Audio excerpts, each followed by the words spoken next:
He is old enough to have played against the great Polly Farmer, young enough in attitude to remain an exalted figure at the AFL's most dominant club of recent years.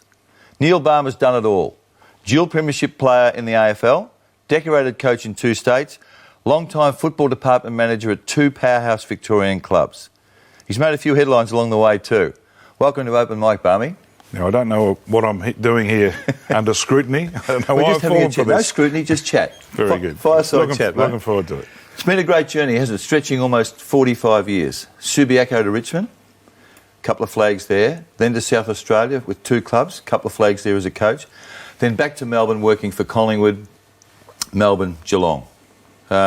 Is there one of those disciplines that's given you more fulfilment than the other? I've been very lucky. Footy's been a very important part of my life, fortunately. I think footy's for playing still. Yes. I mean, even though it's a dim, distant memory, it's a great game to play. And then when you can't play, can you do something else in it?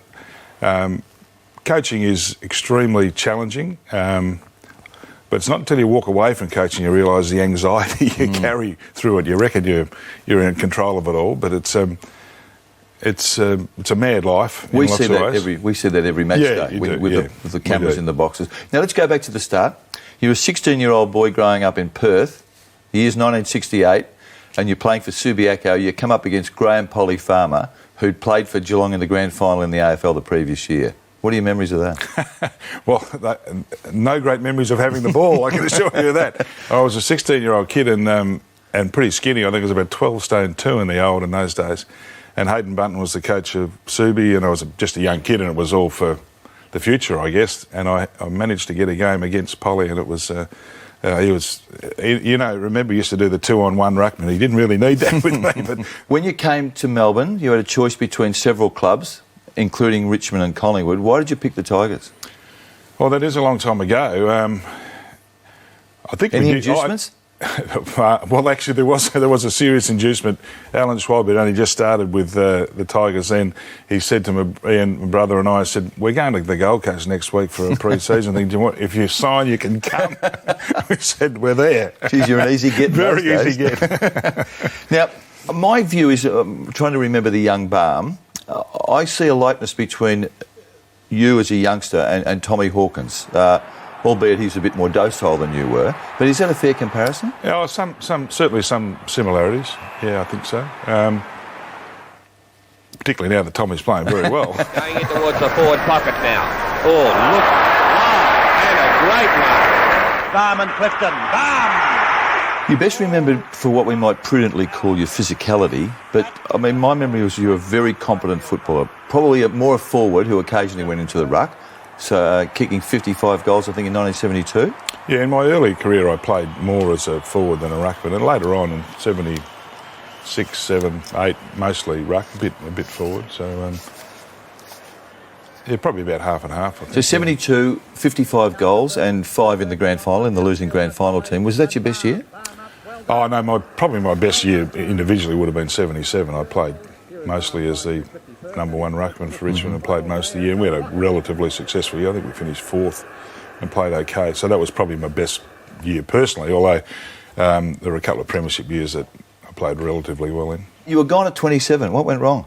Oh, crook knees. My knee was worn out, arthritic. I always remember was the 79 pre-season. We were running up the hills at the back of Torquay and I just had a blowout in the knee altogether. I finished up with a stress fracture in the knee and a few other things. But it was, I'd been worn out.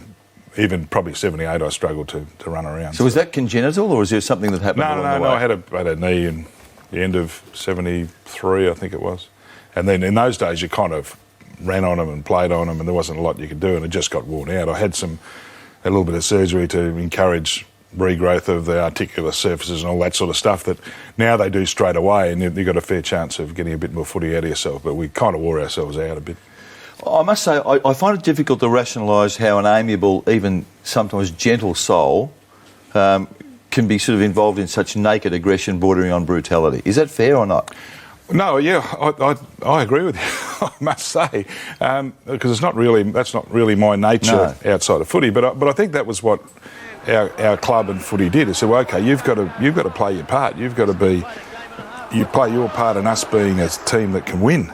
And part of it then was actually imposing yourself on the opposition. And maybe some of it was a little bit brutal and probably a bit ugly, and nothing that now that one would be that proud of. But that's the way it was. I mean, it was really imposing yourself on the opposition. But it did seem to come quite naturally to you. I mean, some blokes... Yeah, well, fortunately it did. I didn't. It wasn't forced, but it was never. It was never in anger or heat or whatever. It was really just, this is what we got to do. Let's go play. Well, that's my recollection of it. It's a fair way away. Well, you know, I'm going to ask you about Jeff Southby. Now, in today's terminology, in the 73 grand final, you virtually assaulted Southby. Oh, it was very, very reckless. In the nicest way, you could call it reckless. Yeah. No, I agree. But fortunately, I think Lee Matthews said it well once when he said, look, that was then, this is now. It's very hard to impose the standards of one day on another. I accept that. That's me making an apology. No, but it seems like I've talked to you about this briefly before in casual conversation. It's as if you sort of say, well, that was then, I'm not proud of it, but it doesn't haunt me. No, that's that's true. Yeah, it doesn't haunt me. No, that's just the way things were. I mean, again, without turning it into, I reckon I got whacked many, many times, and that's just the way it is, just bad luck.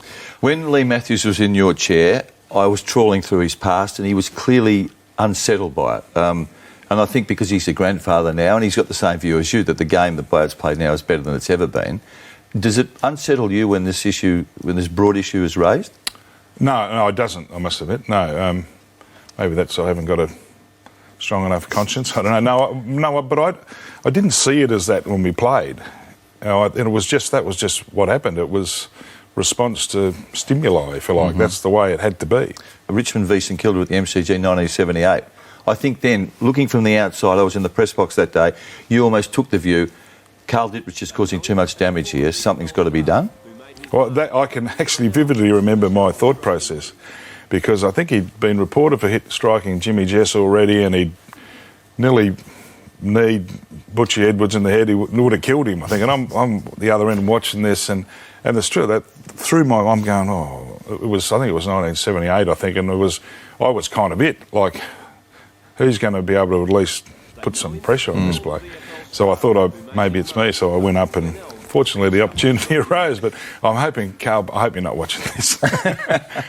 I've met him a lot of times after, and he doesn't have he's not crook on it, but it doesn't look that pretty. No, you got him. You got him. Yeah. Now, enough of all the colourful stuff. Let's turn to coaching. Norwood for 11 seasons, played in the finals every year and won 2 flags. Must have been a very fulfilling time for you. Oh, they're a great club. It was. I mean, again, I was 28 or something. Really didn't know that much about coaching. I had a relatively good feel for footy, I thought, my opinion. And having come up under Tommy, all the basics were there, and then having a relatively good relationship with Barry Richardson, who had a different view to footy, saw it a bit differently, which suited me. I was at least acquainted with the fact that there's more to footy than meets the eye. But I was lucky to go to Nord, and there were some people there who were fantastic. They kind of adopted me in a sense from a footy point of view. And it was a terrific learning process. And you know what Adelaide's like, South Australian footy, particularly in those days, it's kind of, esoteric's not really the word, but there's kind of a quaint way of playing footy, and it was really very interesting the way they taught skills and expected skills and all that sort of stuff. So I learned an enormous amount out of just trying to pick up what the game was, and then had a fantastic time coaching there. You took over at Melbourne in 1993. Yep. Reached the preliminary final in 1994, and then it went to mud from there, didn't it? Yeah, it did a bit. I mean, what are the usual excuses a coach gives? Too many injuries or whatever. Which certainly contributed to it. Some very good players couldn't play much. Gary Lyon and David Schwartz, and even Steve Tingay missed a fair bit, and Todd Viney went off to coach a tennis bloke for a while, and a few other things. So, but I mean, it was a really difficult time for the club. I mean, I loved it. It was a fantastic time, but we battled towards the end, and then there was the advent of do we merge, etc., and a lot of that happened, and then I went. Look at Balme!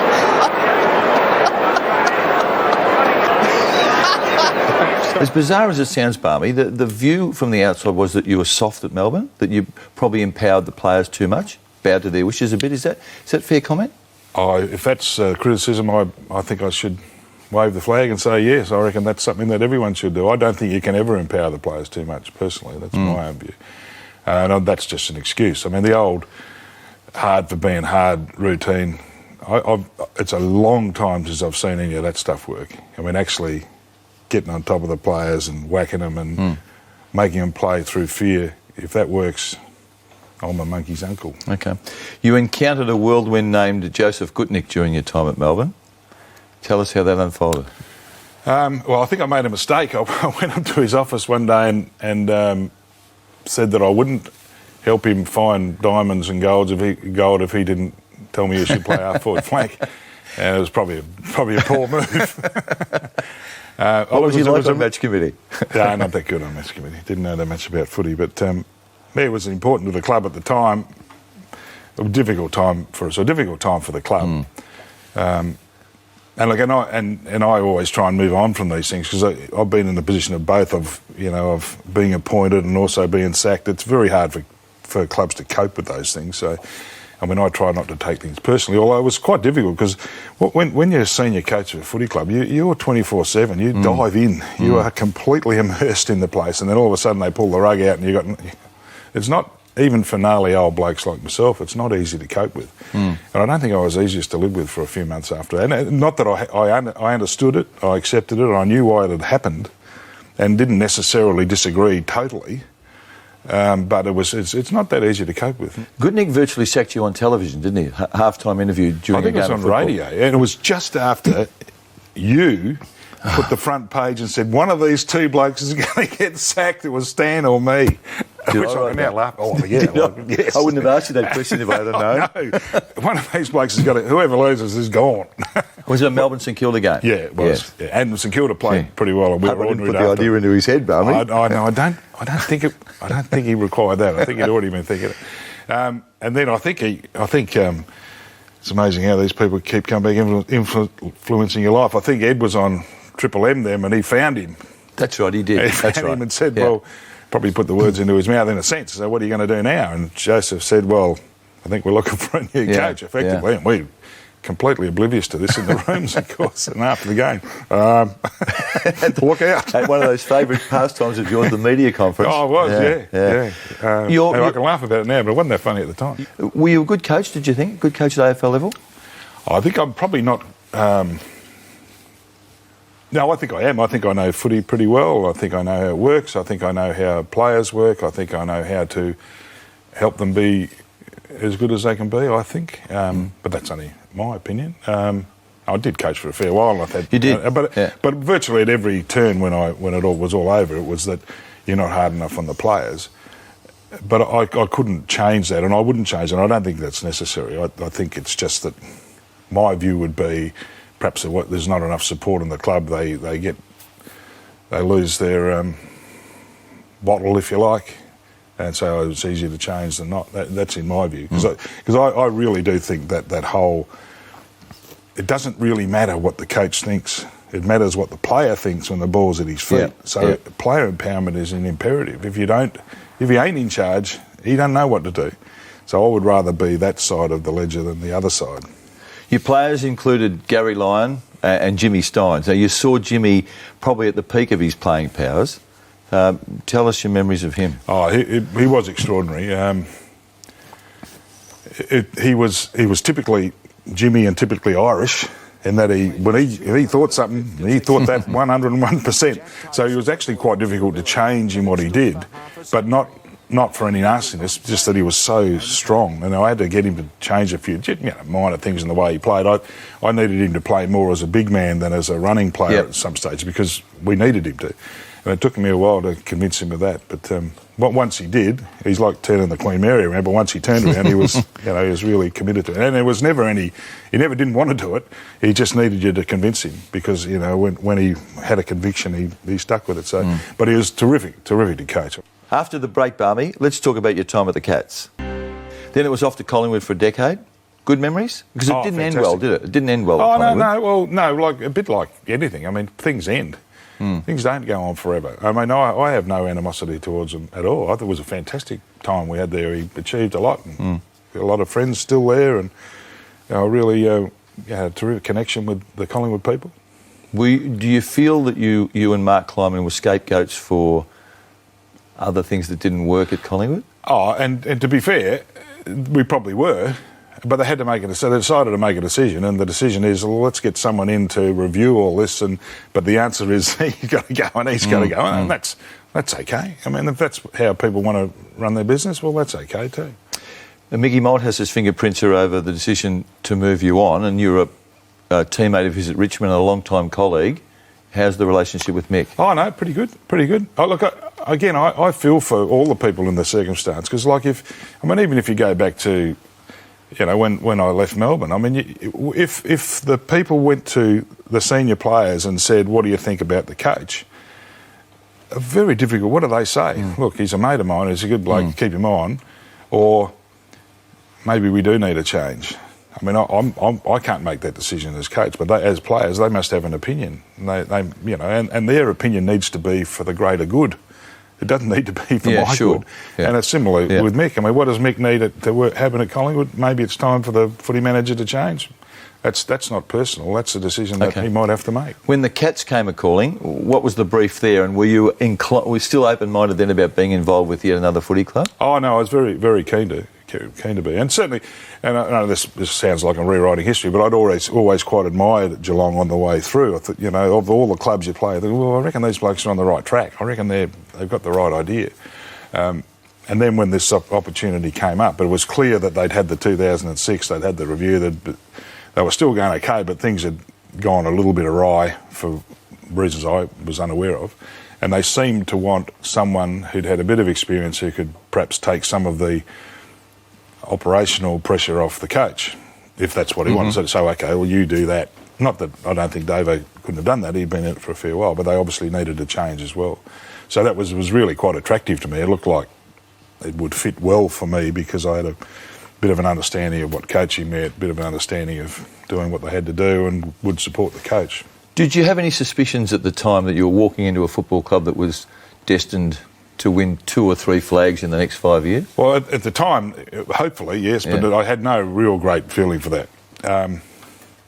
But when I'd been there for a couple of weeks, and, you get the feel about a place, and I went into Steve Hocking's office and I said, am I kidding myself here? I said, we look like we could be pretty good. And he said, yeah, I think we're pretty ready to do something. You could just get the feel from the players that they were, almost burning to do something. They were in a really good place. They were really motivated. They'd worked pretty hard. And if you went through the list, you say, well, we're a pretty good bunch of players. The year 2010, it was probably the one dark period in your time at Geelong. Gary Ablett was to leave. Bomber Thompson was to leave. Their relationship wasn't healthy for a long period, was it? How did you address that? Oh, their relationship wasn't terrible. It wasn't as powerful as you'd expect a very successful coach and his best player to have been. But that's kind of happens.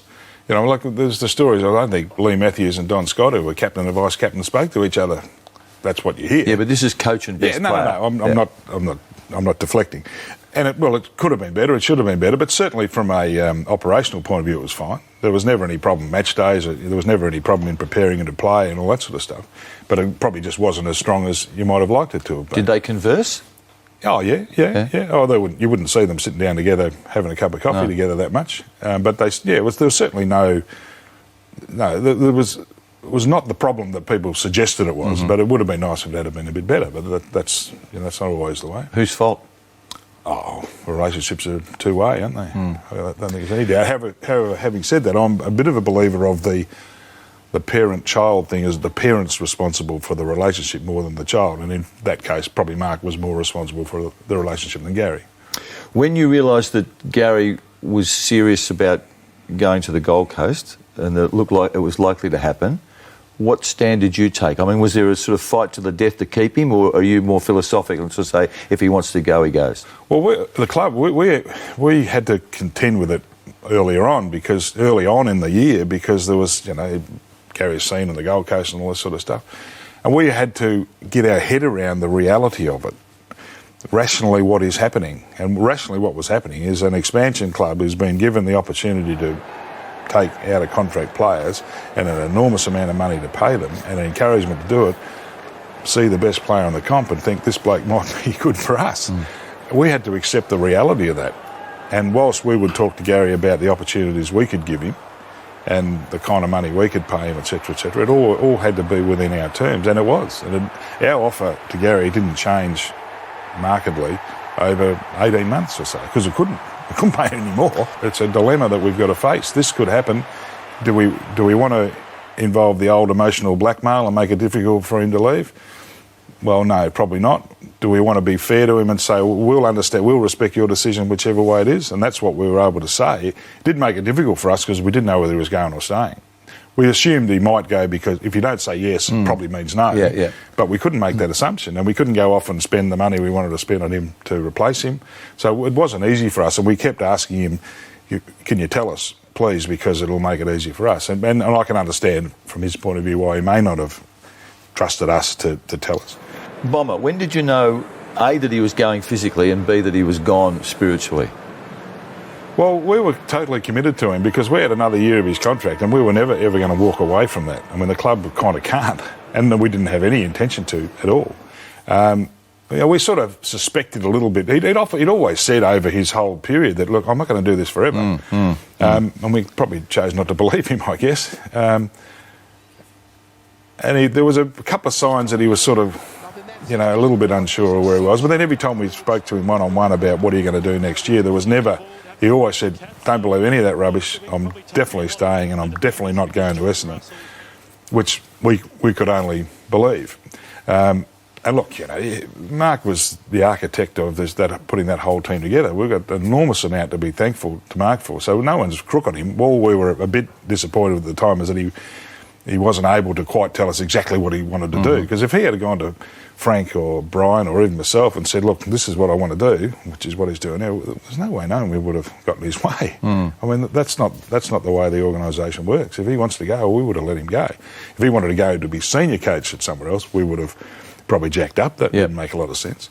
So that was, again, I feel sorry for him in a way because he probably, he didn't quite know how to deal with what he was going through. He had a lot of, he said himself, personal stuff that he needed to fix. And to stay senior coaching, it was hard to do both those things. I think we could go on about this forever. What we say is that we just think that his judgment of not trusting us was probably misplaced. He probably should have trusted Frank or Brian to tell him what he was thinking. When a few of us thought that the Cats might be on the slide 2011, A, your view at the time, and B, how satisfying was it to actually get this group up again and win another flag? Oh, look, it wasn't an unreasonable thing to think. I mean, at the end of 10, at that preliminary final day, we looked like second raters in the end. So we knew we had to fix a few things. We were still pretty confident, though, we had enough good players who were competitive enough to give us a shot at it. But with a new coach, there's a whole new ball game. I mean, Scotty worked very hard at it. He had a terrific balance between giving the players credit for what they'd been able to do and who they were, but still being able to call into account on what we needed to change and what we needed to get better and all that sort of stuff. So.